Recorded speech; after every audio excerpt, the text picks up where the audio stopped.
So hey everyone, welcome back. I'm Abhishek Gaurav from IITBHU। तो guys, स्वागत है आप सभी का हमारे इस चैनल पे। अब पिछले वीडियो में हमने foothold in west and south की बात कर ली है, इस टॉपिक को डिस्कस कर लिया है। यानी अंग्रेजों ने साउथ एंड वेस्ट में कैसे अपनी पकड़ मजबूत करी, उसके बारे में हमने बात कर लिया। अब इस वीडियो में हम बात करेंगे फुटहोल्ड इन बंगाल, यानी बंगाल में उन्होंने कैसे अपनी पकड़ मजबूत करी। तो इसके बारे में बात करने वाले इस वीडियो में। तो अगर आप चैनल पे नए हैं तो चैनल को सब्सक्राइब कर ले, और अगर वीडियो अच्छा लगे तो वीडियो को लाइक जरूर कीजिएगा। तो स्टार्ट करते हैं। अब बेसिकली बंगाल जो था वो एक इम्पॉर्टेंट प्रोविंस था मुगल्स का, मतलब मुगल एम्पायर का एक बहुत ही ज़्यादा इम्पॉर्टेंट प्रोविंस था। अब ऐसा क्यों? क्योंकि एक तो ये रिच प्रोविंस था और दूसरा ये लार्ज प्रोविंस भी था, तो यहाँ से रिवेन्यू भी बहुत ज़्यादा जनरेट होता था। अब रिच प्रोविंस कैसे था? एक तो कोस्टल रीजन में था। अब कोस्टल रीजन में होने के कारण जो भी फॉरेन कंट्री से इंपोर्ट और एक्सपोर्ट हो रहे हैं, तो उन पे जो भी टैक्स वगैरह लग रहा है तो वो बंगाल से ही आता था। तो टैक्स यहाँ से वसूल किए जाते थे। और एक तो यहाँ पे इनका जो लैंड था, बंगाल का जो लैंड है वो फर्टाइल लैंड भी था, तो यहाँ पे एग्रीकल्चर भी अच्छा खासा था, जिससे जो भी ट्रेड वगैरह भी होता था वो सही होता था। तो इस तरह से ये जो था एक रिच प्रोविंस था। और यहाँ पे ट्रेड एंड कॉमर्स, मतलब ये ट्रेड एंड कॉमर्स में भी एडवांस था, तो ये बहुत ही ज़्यादा इंपॉर्टेंट था। इसलिए अब ब्रिटिश जो थे, यानी इंग्लिश कंपनी ने सोचा कि अगर बंगाल पे अपनी पकड़ बन जाए तो वहां से हम लोग बहुत ही ज़्यादा प्रॉफिट अर्न कर सकते हैं। तो अब वो जाते हैं शाह शुजा के पास। शाह शुजा बेसिकली शाहजहां और मुमताज महल के मतलब बेटा होते हैं, और इन्हें गवर्नर ऑफ बंगाल यानी बंगाल का गवर्नर नियुक्त किया जाता है। तो अंग्रेज जाते हैं शाह शुजा के पास और शाह शुजा से परमिशन लेते हैं बंगाल में ट्रेड करने की, और इन्हें परमिशन दे दी जाती है। अब इन्हें कहा जाता है कि आप एनुअली यानी साल में 3,000 रुपए हमें प्रोवाइड करोगे, और हम आपसे और कोई एक्स्ट्रा ड्यूटीज चार्ज नहीं करेंगे, मतलब और कोई एक्स्ट्रा टैक्स हम आपसे चार्ज नहीं करेंगे। बस आपको साल में एक बार हमें 3,000 रुपए प्रोवाइड करने हैं, और उसके बदले आप जो भी ट्रेड करना चाहते हो यहाँ पे ट्रेड किया करो। जब ये परमिशन मिल जाती है तो ये हुगली में 1651 में अपनी एक फैक्ट्री सेटअप करते हैं, और उसके साथ ही कासिम बाजार, पटना और राजमहल में भी अपनी फैक्ट्री स्टैब्लिश कर लेते हैं। तो यहां तक तो ठीक है, बट होता क्या है कि करप्शन तो उस टाइम भी था, जैसे अभी भी करप्शन है, तो उस टाइम भी करप्शन तो था ही। तो अब होता क्या है कि जो लोकल चेक पोस्ट पे कस्टम ऑफिसर्स मौजूद रहते थे, वो इनसे अलग से टैक्स चार्ज किया करते थे, इनसे पैसा वसूल किया करते थे अपने प्रॉफिट के लिए। यानी इंग्लिश कंपनी से अलग से टैक्स चार्ज किया करते थे, कंपनी बिजनेस को ऑब्स्ट्रक्ट यानी बाधा पहुंचा रहे थे। तो अब होता क्या है कि ये जो कंपनी होती है वो चाहती है कि हुगली में अपना फोर्टिफाइड सेटलमेंट बना ले। अब फोर्टिफाइड सेटलमेंट कहने का क्या मतलब हुआ? फोर्टिफाइड सेटलमेंट कहने का मतलब हुआ कि ये एक फोर्ट बनाएंगे, इस फोर्ट के अंदर ये खुद सुरक्षित रहेंगे, साथ ही साथ यहाँ पे फोर्स को भी ये करके रखेंगे, इकट्ठा करके रखेंगे, आर्मर्स रखेंगे, ताकि अगर कभी भी वार वाला सिचुएशन होता है, जब भी मतलब इन्हें कोई तंग करे तो इस फोर्स को ये यूज कर सके जब भी नेसेसरी हो। तो इसलिए ये हुगली में फोर्टिफाइड सेटलमेंट बनाना चाहते थे।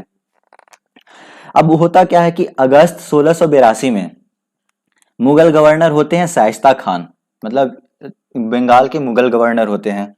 तो विलियम हेज जो कि गवर्नर ऑफ कंपनी यानी कंपनी के गवर्नर होते हैं और एक एजेंट होते हैं, तो ये शाइस्ता खान से अपील करते हैं कि हमें यहाँ पे हुगली में फोर्टिफाइड सेटलमेंट बनाने की मतलब मंजूरी दी जाए, ये ऐसा अपील करते हैं। बट ये जो शाइस्ता खान होते हैं वो मानते नहीं हैं। अब होता क्या है कि इस टाइम पे रूलर तो औरंगजेब ही थे, तो एटलीस्ट मतलब औरंगजेब भी जो थे वो भी ताकतवर ही थे। औरंगजेब के बाद से भले ही मुगल डायनेस्टी धीरे धीरे गिरना स्टार्ट हो जाती है मुगल डायनेस्टी में, बट औरंगजेब तक तो मतलब अच्छा खासा ही था इनका, ये पावरफुल थे। तो अब इन्हें जब शाइस्ता खान से मंजूरी नहीं मिलती है तो दोनों में हॉस्टैलिटी आ जाता है। हॉस्टैलिटी कहने का मतलब मनमुटाव आ जाता है इंग्लिश और मुगल्स में। अब ये जो इंग्लिश होते हैं वो क्या करते हैं, इनका एक मतलब रूल होता था कि सबसे पहले तो आप उनसे लड़ाई करो, मतलब लड़ाई करने पे, वॉर करने पे अगर आप जीत जाते हो तो आप जो भी आपका ऑर्डर होगा वो आप वहां पे थोप दो। बट अगर आप हार जाते हो तो आप कोई उनसे ट्रीटी साइन कर लो या फिर उन्हें किसी तरह बहला फुसला लो। तो ये इनका ये होता था। अब होता क्या है कि जब दोनों में हॉस्टैलिटी आता है, मतलब मनमुटाव होता है, तो अब ब्रिटिशर्स यानी इंग्लिश क्या करते हैं कि वॉर स्टार्ट कर देते हैं। अब वॉर में होता क्या है कि अब मैंने बताया आपको इस टाइम पे औरंगजेब थे मुगल शासक, तो औरंगजेब पावरफुल थे ही। अब औरंगजेब क्या करते हैं कि अक्टूबर 1686 में इन्हें इंग्लिश को हुगली से हटा दिया जाता है, तहस नहस कर दिया जाता है, हुगली पे कब्जा कर लिया जाता है मुगल्स के द्वारा और इन्हें हुगली से भगा दिया जाता है। अब होता क्या है कि इंग्लिश जो होते हैं वो रिटेलिएशन में, मतलब अगर इन पे कोई वार करेगा तो ये रिटेलिएट तो करेंगे ही, तो इंग्लिश इसके रिटेलिएशन में जो इंपीरियल फोर्स था थाना में उसे कैप्चर कर लेते हैं। थाना को अभी मॉडर्न गार्डन रीच भी कहा जाता है, तो आप इसे सर्च करके देख सकते हो थाना के बारे में। हिजली को रेड कर लेते हैं, हिजली पे लूटपाट मचाते हैं जो कि ईस्ट मिदनापुर में था, तो यहाँ पे रेड करते हैं। और जो बालासोर में मुगल फोर्टिफिकेशन था उसे तहस नहस कर देते हैं। तो दोनों में अभी वॉर छिड़ जाता है। लेकिन मैंने आपको बताया औरंगजेब उस टाइम पे पावरफुल थे, तो औरंगजेब या फिर मुगल पावर जो थे, मुगल सुल्तान जो भी थे, मुगल गवर्नर जो थे, जब वॉर होता है यहाँ पे तो ये क्या करते हैं कि इन्हें मजबूर कर देते हैं हुगली छोड़ने पे और इन्हें भेज दिया जाता है, भगा दिया जाता है, एक तरह से आप कह सकते हो हुगली से भगा दिया जाता है इंग्लिश को, और इन्हें एक unhealthy location at the mouth of river Ganga, यानी रिवर गंगा के माउथ पे जाके इन्हें छोड़ दिया जाता है। अब अनहेल्दी इसलिए क्योंकि वो मार्सी लैंड होता है, कीचड़ वाला लैंड होता है, तो वैसे जगह पे ले जाके इन्हें छोड़ दिया जाता है, भगा दिया जाता है। अब जैसा कि मैंने आपको बताया कि पहले वॉर करते हैं फिर उसके बाद ट्रीटी करते हैं, तो जैसे ही वॉर हुआ अब ये हार गए, तो अब क्या करते हैं कि जॉब चार्नक जो कि एक कंपनी एजेंट थे वो आते हैं मुगल के पास, जो रेड मतलब हुगली में रेड होता है उसके बाद फिर आते हैं जॉब चार्नक, कंपनी के एजेंट एक होते हैं वो मुगल के पास आते हैं नेगोशिएट करने के लिए, मतलब बातचीत करके, मतलब मामला को सुलझाने के लिए, आप एक तरह से कह सकते हो मामला सुलझाने आते हैं। कि वो मुगल से अपील करते हैं इस बार कि हमें एटलीस्ट मतलब सूत नदी पे हमें जगह मिल जाए, हम सूत नदी पे अपना सेटलमेंट इस्टेब्लिश कर ले, बातचीत करके सलाह मतलब सुलह जो भी झगड़ा चल चल रहा था उसे सुलझा के हम सूत नदी पे सेटल होना चाहते हैं। तो अब इस बार क्या होता है कि मुगल्स जो होते हैं वो मान जाते हैं, क्योंकि ये मान मतलब किसी भी चीज को, जैसे अब मैंने आपको बताया कि ये पहले वॉर करते थे फिर किसी तरह बहला फुसला लेते थे, तो इस तरह बहला फुसला के ये सूत नदी पे आ जाते हैं। और फरवरी 1690 में ये चारनॉक जो होते हैं वो मुगल्स के साथ एक ट्रीटी साइन करते हैं कि हमें सूत नदी में रिटर्न करने का ये परमिशन दिया जाए, तो ये ट्रीटी साइन कर लेते हैं। तो ये सूत नदी में 1690 में रिटर्न कर जाते हैं और यहाँ पे अपनी एक फैक्ट्री स्टैब्लिश करते हैं फरवरी मतलब 10 फरवरी 1691 में। तो यहाँ पे आप देख रहे हो पहले उन्हें भगा दिया गया, फिर ये वापस आते हैं मुगल से अपील करते हैं, मतलब ट्रीटी एक करते हैं जिसमें इन्हें सूतनती में रिटर्न करने का, अपना सेटलमेंट बनाने का मौका दे दिया जाता है 1690 में। और उसके बाद ये अपनी एक फैक्ट्री सेटअप करते हैं फरवरी 10 फरवरी 1691 में। और इन्हें जो मतलब पहले कर रहे थे कि एक एनुअल पेमेंट इन्हें 3000 देना होता था और उसी में ट्रेड किया करते थे, तो वही मतलब जारी रहता है। ये अब इन्हें संतोष पूर्वक यहाँ पे ट्रेड करने का मौका दे दिया जाता है कि आप ट्रेड करो, बाकी आप हमें एक एनुअल पेमेंट 3000 रुपया प्रोवाइड करना, बाकी हम आपसे कोई भी ड्यूटीज आपसे चार्ज नहीं करेंगे, आपसे कोई भी मतलब अदर टैक्स नहीं वसूल किया जाएगा, बस आपको एक बार 3000 रुपया देना है।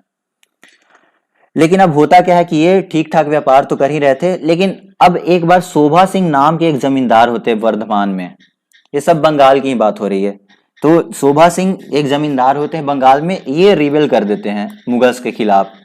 अब ये जो होता है ना, ये अंग्रेजों को बहुत अच्छा मौका लगता है, इन्हें लगता है कि अब ये अच्छा मौका है फिर से फोर्टिफाइड सेटलमेंट की मांग करने का, क्योंकि ये जब शोभा सिंह रिबेल करते हैं मतलब विद्रोह कर देते हैं, तो अब ऐसा भी तो हो सकता है कि हमारा ट्रेड इफेक्ट होगा, तो हम किसी फोर्टिफाइड सेटलमेंट पे जाके अपना सुरक्षित रह सकते हैं, अपने सामान वगैरह जो भी हमारा ट्रेड का जो भी सामान होगा उसे हम वहां पे सुरक्षित रखेंगे। तो इसलिए ये फिर जाते हैं मुगल्स के पास और वहां पे अपना जो सूत नदी में इनका सेटलमेंट था उसे फोर्टिफाई करने की मांग करते हैं 1696 में। और इन्हें 1698 में, जैसे 1696 में ये वहां पे फोर्टिफाइड सेटलमेंट स्टैब्लिश कर लेते हैं, यहाँ पे 1695 में रेबल करते हैं और 1696 में ये वहां पे सेटलमेंट को फोर्टिफाई कर लेते हैं सूत नदी में।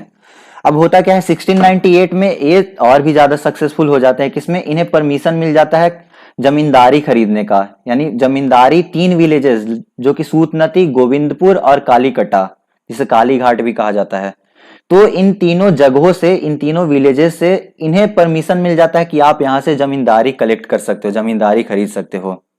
अब इनके जो भी गांव था, इनके जो भी ओनर था, बस इन्हें क्या था कि अब इन्हें 1200 रुपया प्रोवाइड करना था। तो 1200 रुपए में इन्हें सूतनदी, गोविंदपुर और कालीकट का जमींदारी मिल जाता है 1698 में। तो अब आप देख रहे हो यहाँ पे जमींदारी मिल गया, जमींदारी राइट मिल जाना यानी कि अब ये वहां पे जो भी हो कुछ भी कर सकते हैं। तो इस तरह से बंगाल में भी पकड़ मजबूत कर रहे हैं। अब ये जो फोर्टिफाइड सेटलमेंट था उसका नाम फोर्ट विलियम दिया गया, और ये 1700 में मतलब फोर्ट विलियम इसका नाम दिया गया। फोर्ट विलियम एक बहुत ही मतलब कोलकाता में अभी भी फोर्ट मौजूद है।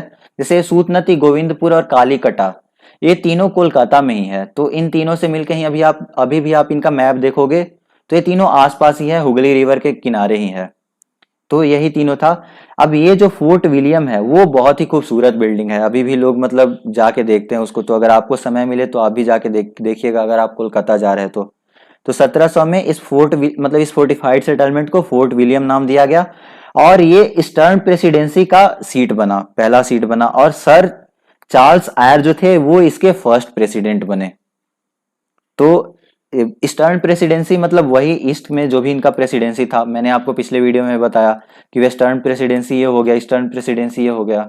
मतलब अलग अलग प्रोविंस में डिवाइड कर चुके थे ये ब्रिटिशर्स जो थे, जो भी ट्रेडिंग यहाँ पे हो रहा था। तो ईस्टर्न प्रेसिडेंसी का एक सीट बना ये जो फोर्ट विलियम था, और इसके फर्स्ट प्रेसिडेंट चार्ल्स आयर को बनाया गया, जो कि कलकत्ता था। मतलब ईस्टर्न प्रेसिडेंसी कलकत्ता को ये बनाया गया। तो इतना ही स्पेक्ट्रम बुक में दिया गया, तो उसके दायरे में ही रह के हमने सब कुछ देख लिया है। अब नेक्स्ट वीडियो में हम देखेंगे इसमें मतलब जो भी कंपनी को मर्ज किया गया। फर्स्ट ऑफ ऑल हम फर्रुखसियार फरमान को देखेंगे, उसको समझेंगे फर्रुखसियार फरमान में क्या था। अब वहां पे आप देखेंगे कि फर्रुखसियार फरमान ही जो भी था मतलब इनके लिए गेम चेंजर था। तो आई होप आपको वीडियो अच्छा लगा होगा। तो वीडियो अगर अच्छा लगे तो लाइक करें और चैनल को सब्सक्राइब कर लें। सो हंसते रहें, मुस्कुराते रहें, एंड थैंक्स फॉर वॉचिंग।